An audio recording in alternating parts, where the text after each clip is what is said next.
Selamat pagi pemirsa. Masa 1 tahun bagi sebuah pemerintahan baru ibarat remaja tanggung yang masih belajar dan mulai meletakkan fondasi hidup. Pada usia remaja pula, dalam takaran tertentu ada evaluasi terhadap yang dilakukan orang tua atau pendahulu. Itu terlihat dari langkah yang ditempuh yang bisa berbeda jika dibandingkan dengan orang tuanya. Pemirsa, inilah editorial Media Indonesia di hari ini, Senin 20 Oktober 2025, dengan tema Menggenjot Partisipasi Publik bersama saya, Leonard Samosir. Dan Anda juga bisa ikut menyatakan pendapat Anda nanti dengan menelpon nomor telepon 021 583 99100. Dan pemirsa, pagi ini telah hadir bersama saya, anggota Dewan Redaksi Media Group, Ade Alawi. Kang Ade, selamat pagi. Pagi, Leo. Sehat-sehat? Alhamdulillah sehat. Kita bicara di hari ini, 20 Oktober 2025, 1 tahun tepat ya pemerintahan Prabowo Gibran. Kalau kita melihat editorial pada hari ini, Kang Ade diberi judul Menggenjot Partisipasi Publik. Apa persisnya yang diperhatikan oleh editorial menjadi fokus editorial pada pagi ini? Ya, pertama saya ingin menyampaikan kepada pemirsa Metro TV bahwa hari ini Media Indonesia tampil istimewa, tampil lebih tebal dari biasanya. Kita menghadirkan edisi khusus 1 tahun pemerintahan Prabowo Gibran. Ini bisa dilihat di sini, ya, luar biasa desainnya. Kemudian ada beberapa kemajuan-kemajuan yang dicapai. Kemudian juga kita juga memberikan catatan kritis tentang perjalanan 1 tahun pemerintahan Prabowo Gibran. Nah, terkait dengan editorial bahwa partisipasi publik itu sebuah keniscayaan, iya, karena partisipasi publik ini adalah bagian dari tata kelola penyelenggaraan pemerintahan yang baik. Jadi good governance, ya. Good governance ini adalah selain partisipasi publik, itu juga ada akuntabilitas dan transparansi. Jadi ini sangat penting sekali. Dan ini yang kami tekankan dalam editorial. Kita berharap tentunya ketika publik memberikan partisipasi itu juga memberikan perbaikan bagi kinerja pemerintah. Tapi kan di banyak tempat kita juga lihat, apalagi di media sosial ya Kang Andi ya, ketika orang merasa saya kan anonim, tidak kelihatan identitasnya, juga banyak akun palsu misalnya begitu. Bagaimana kita bisa benar-benar berharap bahwa partisipasi publik yang terjadi itu memang ada betulan dan memang bertanggung jawab, Kang Andi? Ya, partisipasi publik di era sekarang ini sangat banyak ya. Ada saluran resmi, juga ada saluran yang tidak resmi. Justru yang saluran tidak resmi ini, yang namanya media sosial ini, menjadi kekuatan demokrasi tersendiri. Jadi saya kira sangat penting sekali bagaimana suara-suara di media sosial juga harus diperhatikan selain di media mainstream. Karena apa? Karena ketika ini kemudian menggelinding menjadi isu besar, menjadi diskursus publik di ruang media sosial, pemerintah tidak bisa menafikan. Karena beberapa hal itu terbukti apa yang terjadi di media sosial menguar luar biasa di ruang publik, itu ternyata memang kenyataannya seperti itu. Jadi pemerintah tidak boleh menutup mata. Karena apa? Ketika pemerintah menutup mata, ini bahaya bagi kita sebagai negara demokrasi. Karena suara di media sosial ini adalah bagian dari ekspresi bagaimana rakyat itu berdaulat. Oke, kita akan bahas itu Kang Ade, dan pemirsa, inilah editorial Media Indonesia untuk hari ini, Senin 20 Oktober 2025, Menggenjot Partisipasi Publik.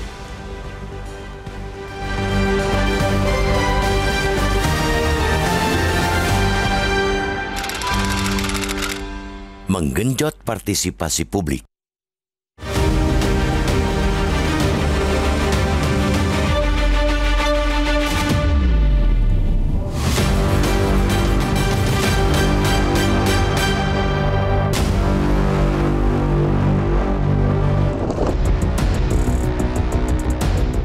Masa 1 tahun bagi sebuah pemerintahan baru ibarat remaja tanggung yang masih belajar dan mulai meletakkan fondasi hidup.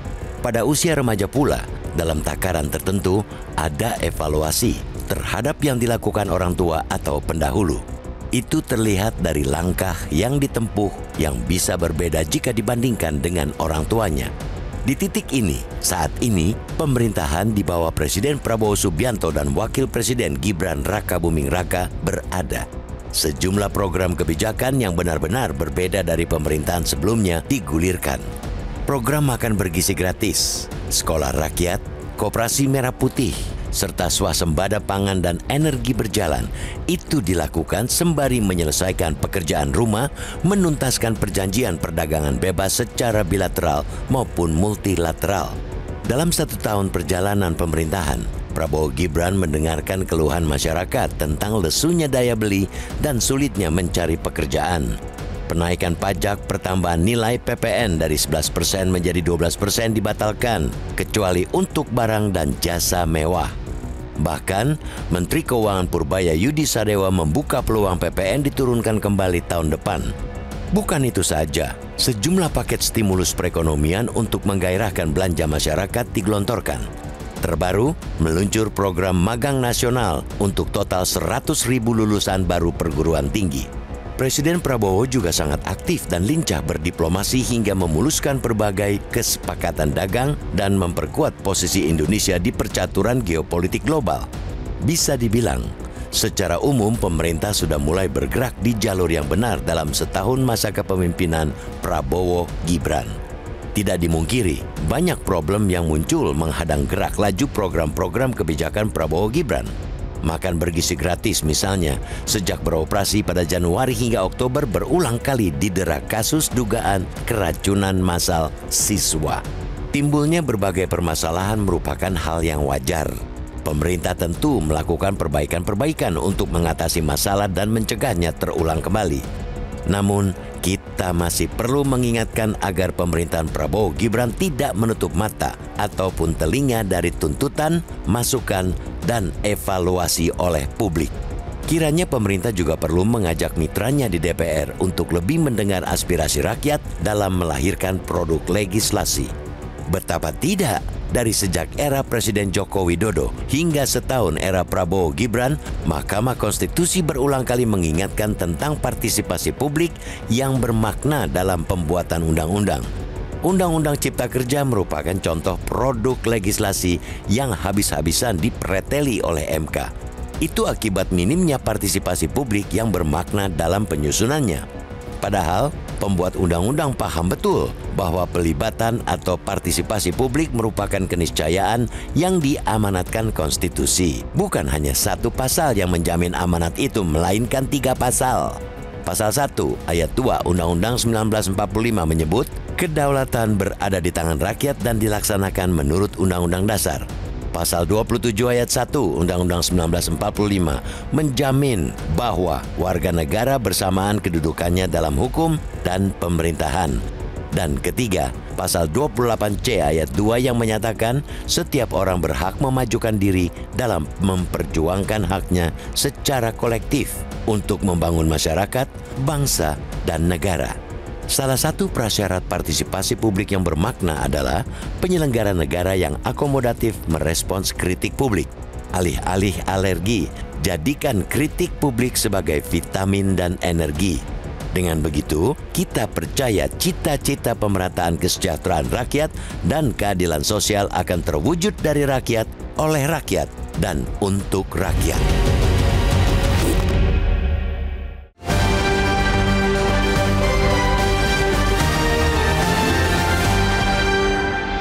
Di bagian berikut Anda bisa ikut menyatakan pendapat Anda terkait editorial pagi ini. Pemirsa, untuk saat ini tetaplah bersama kami.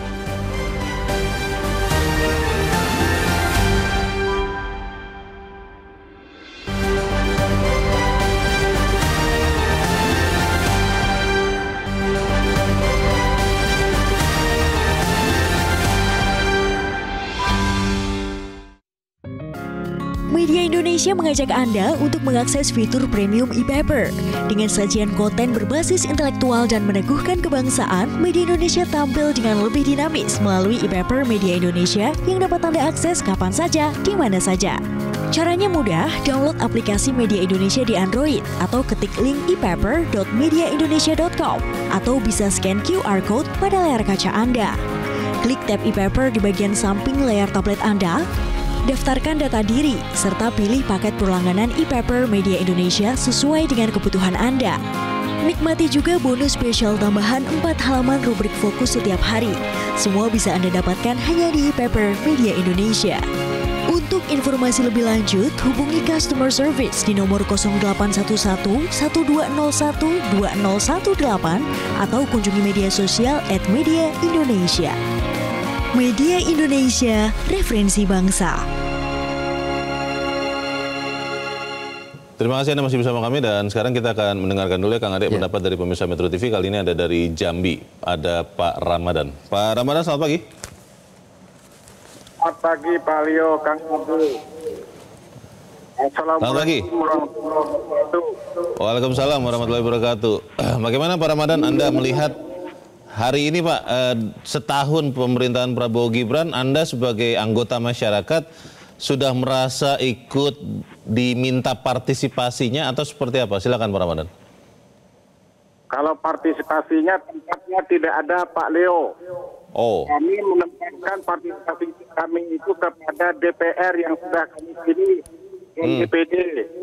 Tapi selama ini suaranya kayut-kayut terdengar dan malah tidak terdengar untuk memperjuangkan rakyat kecil.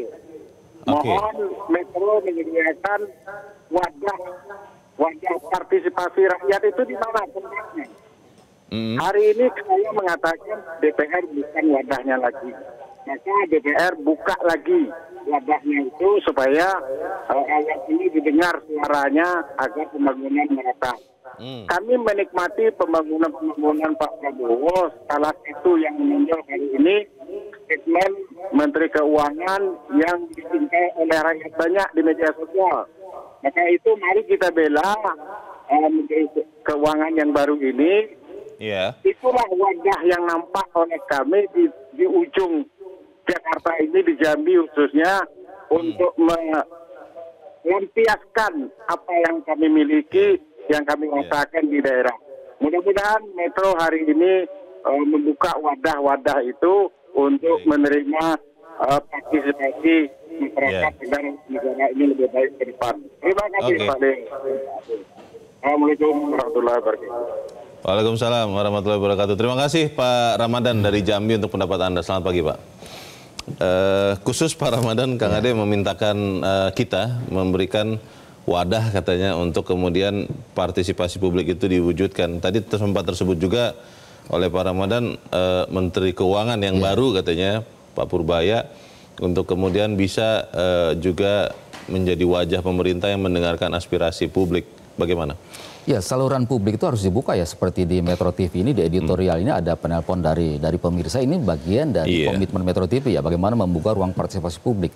Terkait dengan Pak Purbaya, tadi diapresiasi juga oleh Pak Ramadan ya. Memang kalau kita lihat dari hampir semua lembaga survei itu menempatkan Pak Purbaya ranking pertama. Jadi menteri yang paling memuaskan dalam pandangan publik ya, karena apa namanya, komunikasi yang sangat bagus, cair, tidak kaku, kemudian juga mudah di doorstop, diakses wartawan dan sebagainya. Dan ini saya kira juga sesuatu yang harus dijaga ya. Bagaimana komunikasi di kabinet ini sangat penting, komunikasi dan koordinasi. Komunikasi tanpa koordinasi juga ini bisa kacau balau. Jadi perlu ditingkatkan bagaimana kohesi dari kabinet ini, dua hal. Komunikasi dan koordinasi ini saya kira perlu ditingkatkan. Selain yang paling penting adalah bagaimana kompetensi dari anggota kabinet itu harus ditingkatkan juga, seperti itu. Kalau kita lihat ada beberapa kejadian ya, yang beberapa orang tuh merasa kami tidak ikut dilibatkan, kami harus mengikuti saja yang dilakukan. Misalnya soal ini Kang Ade, BBM di SPBU swasta yang dimintakan oleh Menteri Energi dan Sumber Daya Mineral, belilah dari Pertamina, dan itu sampai sekarang masih, kalau lihat SPBU Shell begitu itu masih kosong. Ini beberapa orang merasa, loh kok masyarakat tidak diberikan pilihan ya? Itu bagaimana Kang Ade?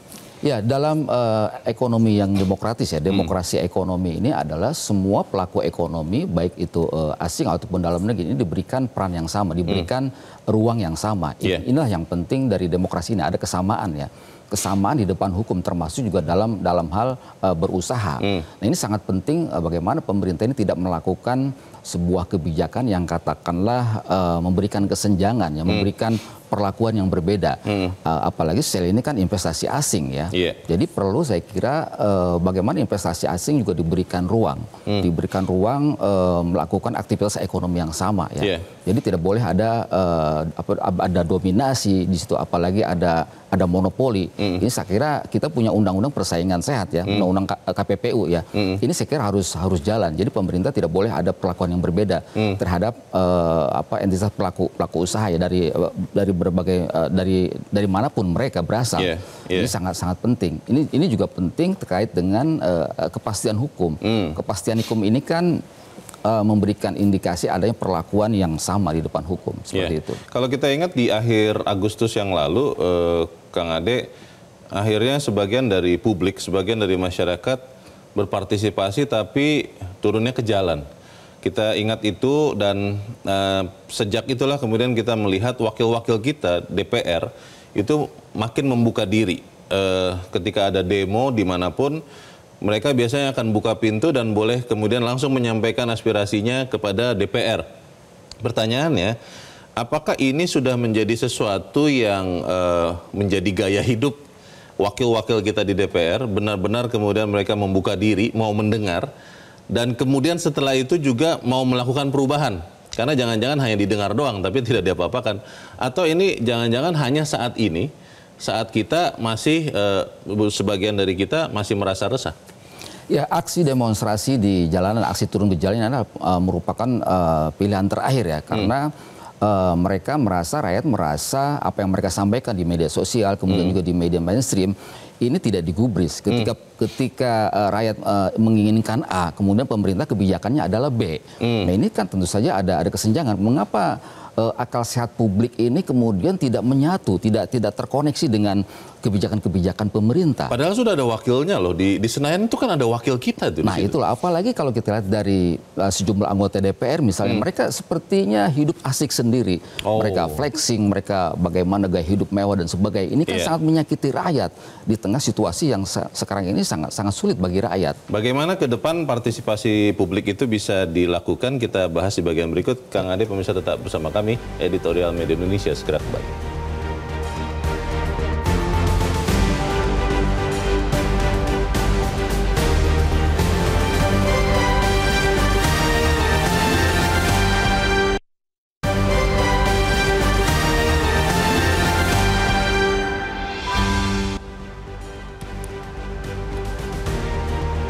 Terima kasih Anda masih bersama kami dan kita ada di bagian akhir diskusi kita pagi ini. Kang Ade, yang sering menjadi masalah adalah kalau komunikasi terhambat.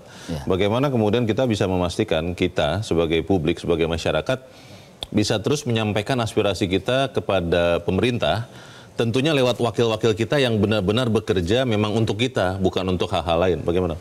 Ya, kita memiliki, sebenarnya kita negara demokrasi memiliki banyak saluran ya, baik saluran resmi ataupun saluran tidak resmi ya.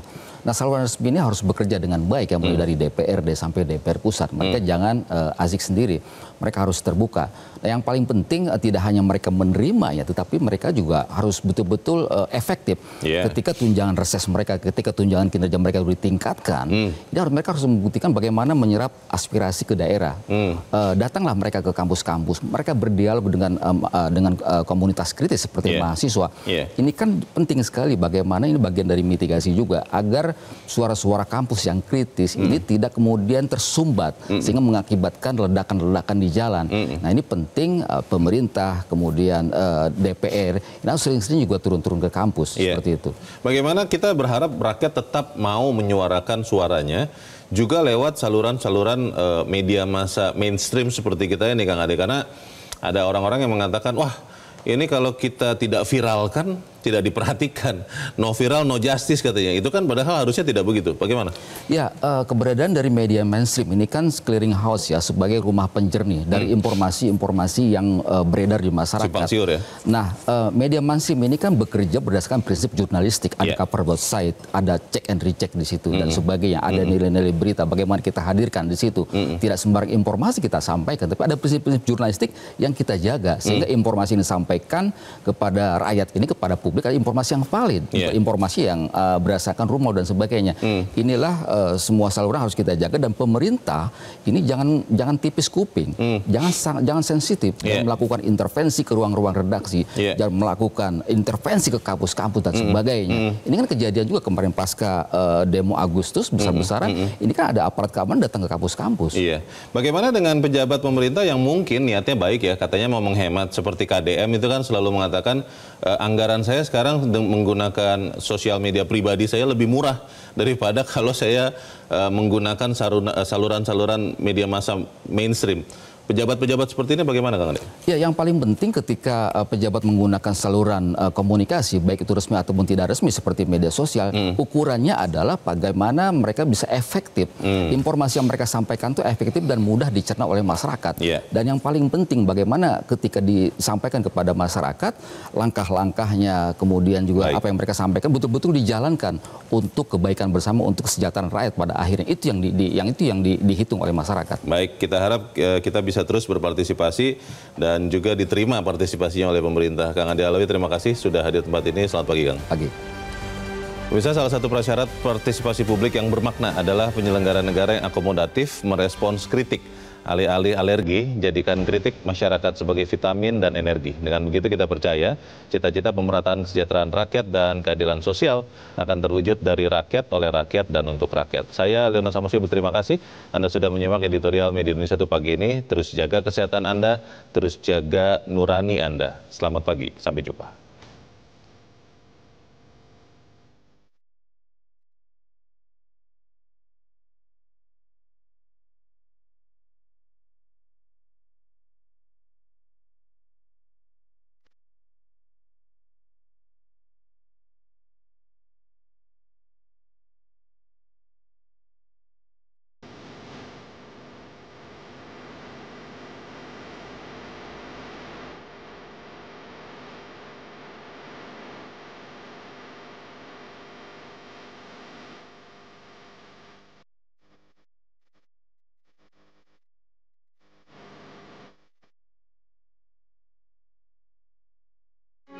Metro TV.